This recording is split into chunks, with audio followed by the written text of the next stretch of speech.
Hi guys, my name is Nikki, aka the Dragon Queen, and today I'm here with the diverse book tag.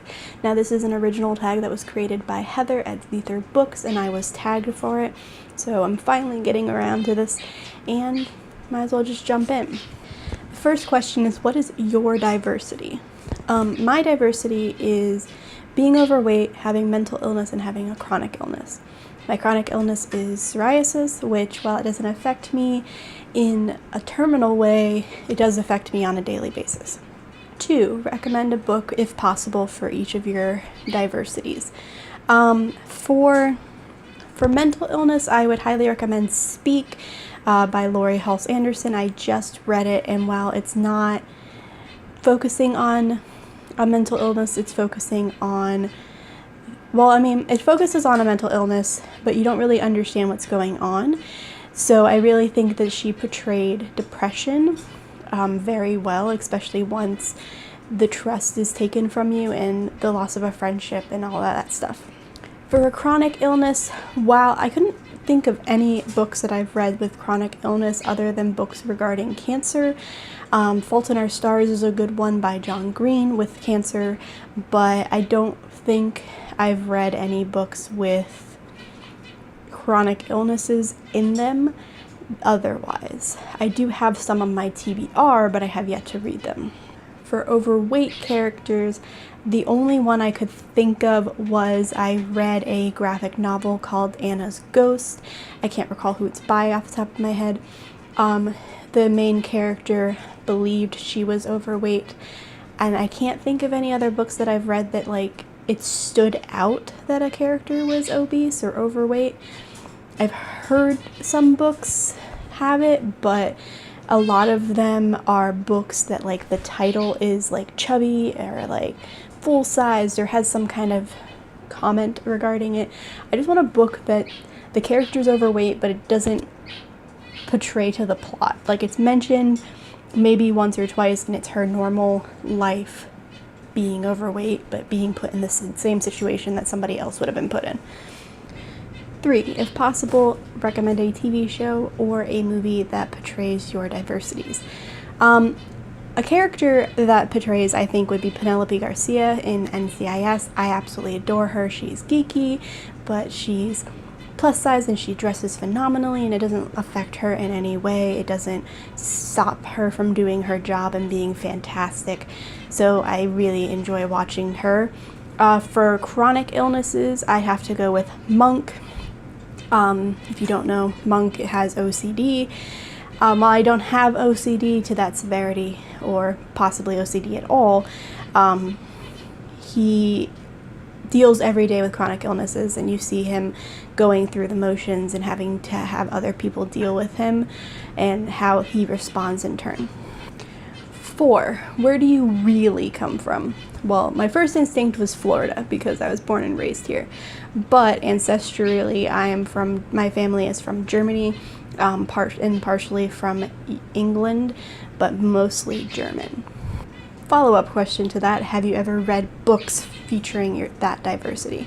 I have read a couple of books that are focused in Germany, but they're mostly around the Holocaust, and I would like to see books that are focused in Germany, not around the Holocaust. I know that Kirsten Gier's books were originally written in German, but I don't believe that they're based in Germany. But The Book Thief by Markus Zusak and Sarah's Key by Tatiana de Resnay, those are both based out of Sarah's Key is based out of France, but it features German in it.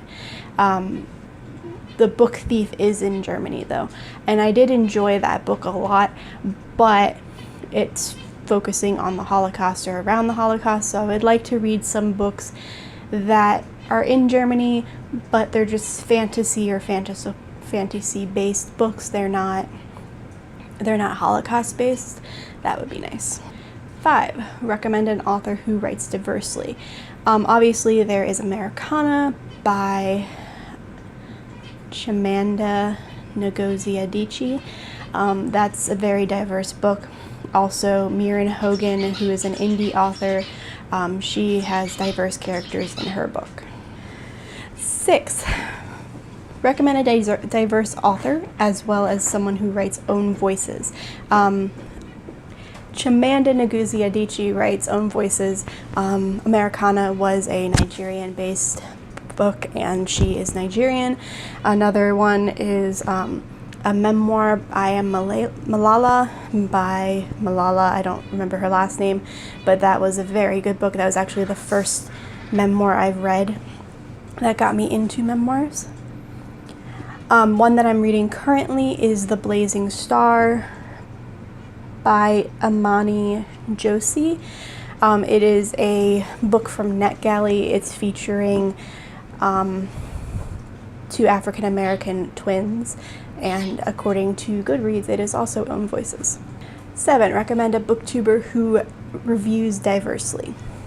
3 that I could think of that came off the top of my head. There is Wish Fulfillment, there is Melbourne on My Mind, as well as My Name is Marines. I really enjoy Wish Fulfillment's videos. She is not afraid to put out there if something is triggering or if it's not portrayed appropriately, and she's not afraid to speak about her mind. I like that at Melbourne on My Mind, she is very open to reading diversely and reading in different countries. And when she did her review for 2016, I was really impressed that almost 50% of her books were diverse books and based off all around the world, which I can't say I've been doing that. 8. Recommend a diverse booktuber with less than 500 subscribers. I have a lot of booktubers that I'm following, and it's really difficult for me to tell if someone is diverse or not, other than by their skin color, which I don't like to do. But I do know that Simone Books, she has 508 followers, so I kind of cheated with that one. But I learned about her through Heather, so I started following her. That Cozy Book Nook has 540 subscribers. Unicorn Hunter Books has 332. Unicorn Julian Books has 25. And Vivi Reading Wanderlust has 208. And I know that Unicorn Hunter Books is Persian American. Unicorn Julian Books, I think she's Asian, but I'm not sure from where. So I have a bunch of other people with less subscribers, but I can't tell if they are from another country or another race or what. I'm not good at being able to look at somebody and say, okay, this is what race you are. So I will do another video of booktubers I can recommend under 600 subscribers, I think, because there's a really long list here. 9. What stereotype about your diversity do you wish people wouldn't buy into? For being overweight, I wish that they wouldn't buy into the fact that all overweight people are overweight because they're lazy or because of health issues. Now, whenever I go to the doctor, my doctors are always like, oh, it's your thyroid. You have a problem. You have a problem. You have a problem. You have a problem. I get it. I wish that people wouldn't just assume that you can't do anything because of your size, or that every problem that you have is because of your weight. That's not true. As for psoriasis, I don't really get a lot of assumptions in books because I haven't seen any books with psoriasis as the focus or a character with it. But in reality, I would like people to stop thinking it's contagious. I would like people to stop thinking that it defines who they are. And a lot of people younger who have psoriasis decide to that their life is over because of this disease that they can't control. I would also like people to not assume that someone will only love them if their skin is clear, and realize that you're more than just that. But since I've had this my entire life, I could honestly go on about it for like an hour. As for mental illness, I wish that people would stop just saying things like it's all in your head, or that you can just get over it. So anxiety and depression are the things that I suffer from. And there's days where you don't know why you're depressed. You don't know why you're anxious or why you have a breakdown. You just are. And it's not as easy as just saying, oh, okay, I'm better now.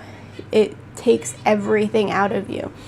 And it's really hard, especially in today's society, because it's difficult for most people to take mental health days. You can call out sick because you have the flu, but it's hard to be like, hey, I feel like I'm being crushed internally and I can't breathe because I'm freaking out about something.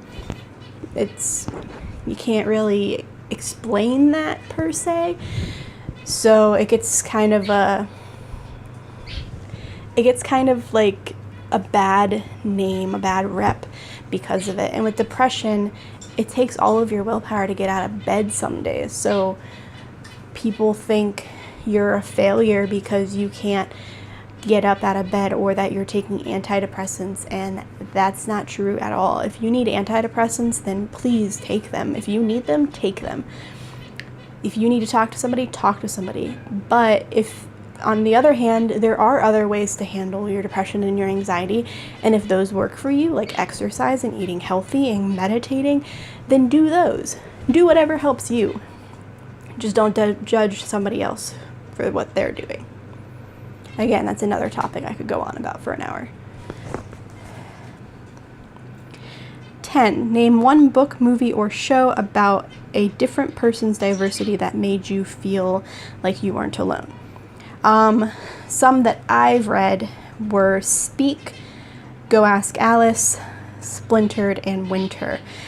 Speak is focusing on depression regarding a girl who was raped, and Go Ask Alice is about addiction and her destroying her own life. And Splintered, I liked to see the portrayal of the mother and the girl, because she was thinking she was going crazy. And I think they did a really good job at portraying that. And in Winter, my favorite is how strong Winter actually is, despite people thinking she's weak, and her refusal to use her powers despite her going crazy. And she just deals with it in strides. She handles the bad, and then when the good comes, she lives up life. Some recommendations that I also have that are books that I haven't read yet are The Girl of Fire and Thorns by Ray Carson, has a overweight character. Clearing the Way by Melissa Sueves, who has an overweight character. When Rabbits Howl has a character with multiple personalities, and Moon is a Harsh Mistress has an amputee. Those were some books that were recommended by friends featuring people in similar situations or with chronic illness. So that is my diverse tag. I'm going to tag Shannon over at SL Perrine. Please check her out. I'm also going to tag Taylor over at Bibliophile Taylor. She's just getting back into it. And I'll tag whoever else wants to be tagged, so tag it. Anyway, like it if you like it, subscribe if you want to, and this is the Dragon Queen signing off.